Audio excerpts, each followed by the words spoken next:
Bonjour à toutes et bonjour à tous, bienvenue sur ma chaîne Dom Univers Crypto. On va parler de l'info du marché, de notre univers, de l'écosystème, de la crypto-monnaie justement, voir un petit peu ce qui se passe sur nos marchés aujourd'hui. C'est un petit peu spécial, c'est fin de semaine déjà, on arrive en fin de mois.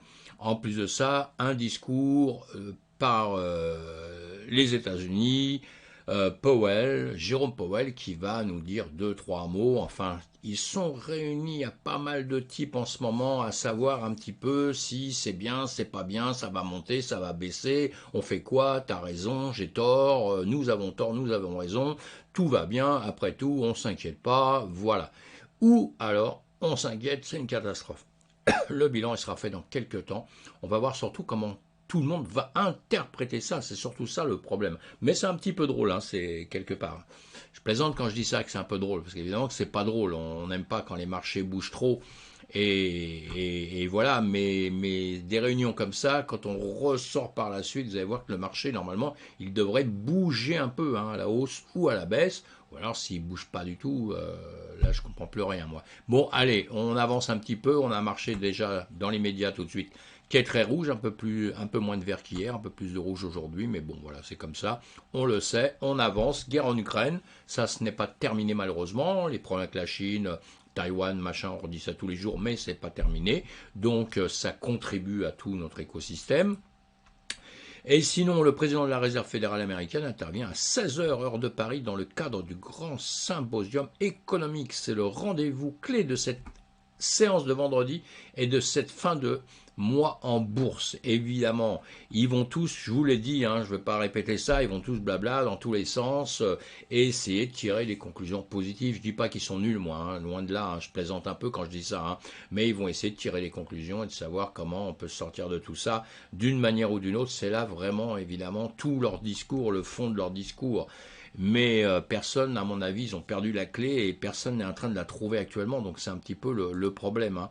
Capital, la bourse de Paris est attendue en légère hausse à l'ouverture, prolongeant son petit rebond amorcé la veille, même si les investisseurs comptent surtout les heures les séparant du discours du président de la Fed. Vous voyez, c'est ce qui est le plus important. Là, on va juste faire un petit tour sur les graphiques, justement, marché européen, juste comme je fais le matin, et effectivement, hein, il s'est envolé, mais c'est comme une petite plume, hein, c'est vraiment une petite plume, parce que vous voyez, il s'est ouvert ici, il a fait ça, et boum, boum, boum, boum, boum. Vous voyez ce que je veux dire? Boum, boum, boum. Donc, il n'est pas vraiment dans une position, une psychologie gagnante, hein. Il est plutôt dans une psychologie plutôt perdante. Est-ce que le reste du marché va faire pareil? On ne sait pas. On en reparle un peu plus loin. On avance un peu, hein.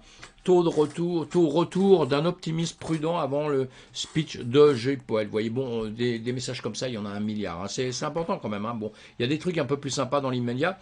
Binance entre en Corée du Sud pour pousser l'adoption, mais il y a un hic, bon des hicks, il y en a plein, hein, vous inquiétez pas, vous lisez ces articles si ça vous plaît. Binance, il continue d'avancer évidemment. Il essaye de profiter justement actuellement de cette baisse qu'il y a eu, cette baisse énorme qu'il y a eu, la fragilité de toutes les entreprises, et évidemment qu'on voit que lui, FTX et d'autres sociétés, Coinbase aussi, même s'ils ont souffert un peu, Binance il a souffert aussi, mais ils essayent de se placer le mieux possible actuellement. C'est des périodes qui sont difficiles comme actuellement, où des grosses entreprises arrivent à se placer le mieux. C'est une course, hein, tout ça mes amis, hein. C'est une course et donc ils essayent, on le voit bien avec Binance, hein, et avec CZ, c'est que c'est la course, quoi. Vraiment, vraiment, il essaye d'aller de l'avant au maximum.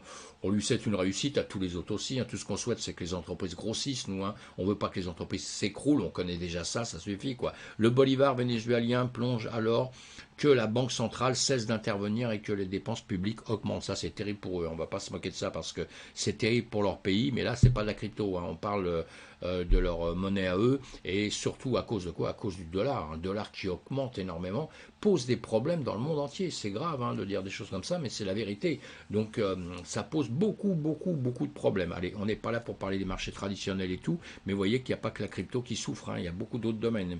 Malheureusement, les législateurs philippins, la Banque centrale et la SEC discutent de la réglementation de la cryptographie lors d'une audience au Sénat. Ce que j'aimerais savoir aujourd'hui, c'est quel pays ne discute pas de la réglementation dans le monde. Mais vous savez, comme on a toujours dit, j'ai entendu ça toute ma vie, Tant qu'on parle de quelque chose et qu'on essaye de faire des actions dans un sens pour un produit, pour quelque chose, pour quelqu'un, c'est que tout va bien, mes amis. Hein. L'important, c'est si on n'en parlait plus, si on était tombé dans les abîmes, et puis que terminé, tout le monde rigole et on n'en parle plus. Maintenant, on cherche à avoir des solutions. Donc c'est extraordinaire. Ça veut dire qu'on est bien ancré. On est bien ancré. Et écoutez bien, un jour, tout ça, on va repartir. On va remettre le pied dans le starting block et on va repartir, on va remonter. Le temps que ça va mettre, ça, c'est encore un autre problème. Hein. On pourra en discuter longtemps, mais il faut garder la pêche en tout cas. Le gouverneur de la Banque centrale indienne prévient que le marché de la cryptographie pourrait s'effondrer et que les petits investisseurs perdront leur argent. Ouais, bon bah lui, il n'a rien inventé, mes amis. Hein. Il n'a rien inventé, on le dit tous, hein. Même moi, hein. Je dis le marché va repartir, c'est sûr,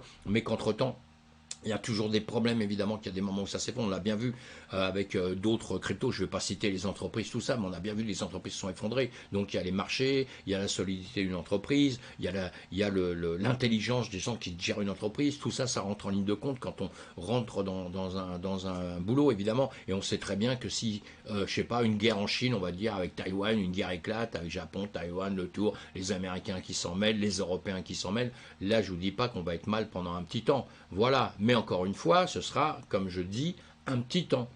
Parce que les marchés repartiront. Ça a toujours été comme ça, il faut juste une grosse patience. Staking Ethereum, Coinbase lance le token CBETH. Bon bah ça c'est pas mal, une nouvelle chose, allez vous allez renseigner parce que je ne vais pas en parler une heure.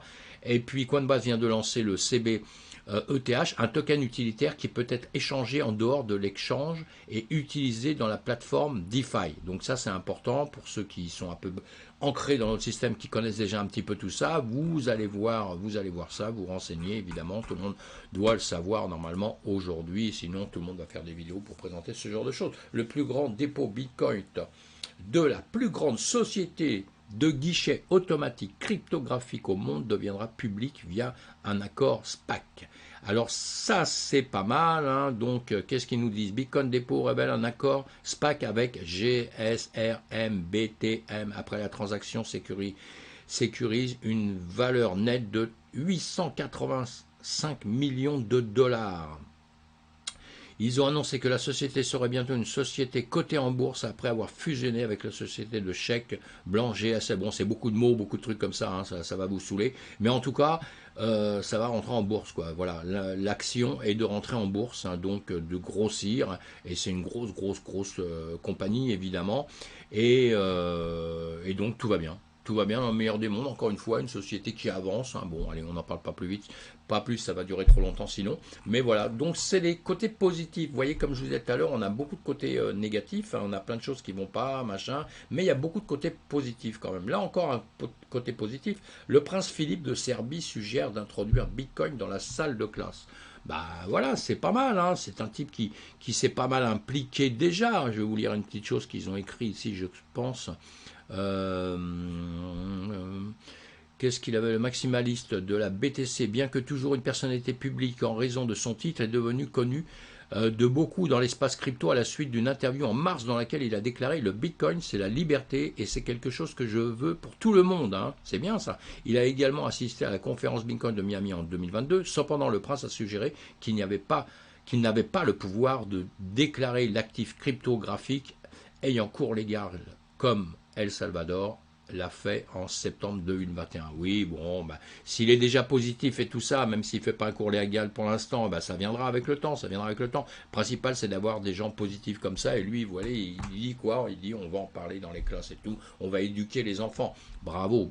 Mais on devrait éduquer les vieux aussi, il ne faut pas éduquer que les enfants, hein, parce que là, nous sommes entièrement d'accord, mais pour l'instant, tout ce que je vois, c'est qu'à mon avis, les gamins de 10 ans, 15 ans, 20 ans, en tout cas, un gamin, excusez-moi pour ceux qui ont 20 ans, mais 5 ans, 10 ans, à la limite, je pense que si on faisait un sondage, il connaît peut-être plus à 10 ans le Bitcoin, la crypto-monnaie en tout cas, que ceux de 60 ans et quelques. Hein. Je ne cite personne, je ne vise personne, et voilà. En tout cas, ils sont plus motivés pour s'y intéresser dès qu'ils arrivent à 15 ans. Dès qu'on arrive à 15 ans, je pense qu'on est motivé là-dessus.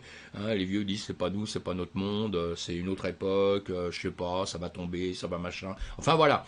Donc, s'il y a des jeunes qui m'écoutent de temps en temps, amenez-moi vos parents, je vais leur expliquer. Allez mes amis, je continue d'avancer un petit peu. Hein. Et donc là, on a quoi? On a Inside Bitcoin qui nous dit: le ministre américain de la Justice va poursuivre 3 résidents de Miami pour fraude cryptographique. Ah ouais, les mecs sont balèzes.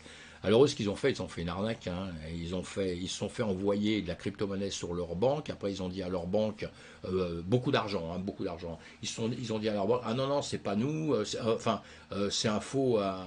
La banque a payé évidemment, a échangé. Après, ils ont dit non non, c'est pas nous, c'est une arnaque, etc. La banque elle a remis l'argent. Évidemment, on va parler de dollars en dollars sur leur compte. Qu'est-ce qu'ils ont fait? Ils ont retiré les dollars et puis la banque après, en revanche, s'est rendu compte que c'était eux qui avaient envoyé ça. Donc là, ça va être chaud pour eux. On regardera ça par la suite. Un jour ou l'autre, on aura la réponse pour savoir la prison parce que ça peut être 30 ans de prison. Hein, vous voyez, c'est grave hein, c'est grave de ce genre de choses. Les banques ne rigolent pas et la justice ne rigole pas du tout, hein, malheureusement. Hein. Euh, c'est presque trop puni par rapport à d'autres choses hein, qui sont beaucoup plus graves et quelque part quand on regarde un peu les cours des peines et tout on se demande ce qui se passe hein. Allez, ETH, BTC, on avance un peu sur notre marché. Je vous ai dit important cet après-midi donc les USA avec les annonces, avec Powell, bah, nous on a un S&P 500 qui est plutôt dans le rouge à vouloir retomber dans tous les sens en une heure, mais le marché va démarrer tout à l'heure. Et le BTC, je vous fais une vidéo le matin, une vidéo le soir, n'oubliez pas d'aller les voir, hein, qui sont un peu plus complexes, hein, et je ferai de plus en plus de choses pour qu'on comprenne bien les graphiques, qu'on puisse un peu voir les marchés, savoir si vous devez prendre des positions le matin ou le soir, etc. Faire attention à être prudent tout au moins. Et bon, là, si on regarde comme ça très rapidement en 2 secondes, hop, notre marché fait quoi? Boum, boum, boum, il a l'air de vouloir monter gentiment comme ça, hein. Des plus hauts toujours plus haut, des plus bas de plus en plus haut. Voilà, sauf là, boum, petit demi-tour, on revient à une petite case départ ici, on retape ce niveau ici, vous voyez. Donc ça, on va dire que c'est pas grandiose, et là on est en train de réfléchir. On va dire, bon, pour être cool, on va dire que le marché, là, c'est en journée, hein, c'est en jour. Hein. On va dire que le marché, donc on va se mettre en une heure pour voir comment il réfléchit aujourd'hui, mais on va dire qu'il est en train de, voilà, maintenant on tombe en une heure, chaque bougie est une heure, on va dire qu'il réfléchit, quoi, hein, on va dire qu'il réfléchit, il attend de voir ce qu'il va se passer cet après-midi, et nous on va faire pareil, voilà, on va simplifier tout ça, on va faire la même chose, pensez à vous abonner à ma chaîne, pensez à cliquer sur le pouce, ça me fait toujours plaisir quand il y a un pouce en l'air, et on attend les annonces cet après-midi. Restez cool sur les graphiques, allez voir mes vidéos quand je vous parle de l'Ethereum et du BTC, et on ne s'affole pas en tout cas aujourd'hui, donc le 26 août 2022, on attend cet après-midi pour voir, je ferai une vidéo ce soir pour voir un petit peu comment on est mangé, dans quel sens, et puis si on repart un peu avec le sourire ou si on va pleurer encore un petit peu. On va voir ça ensemble. Allez mes amis, à plus tard, ciao.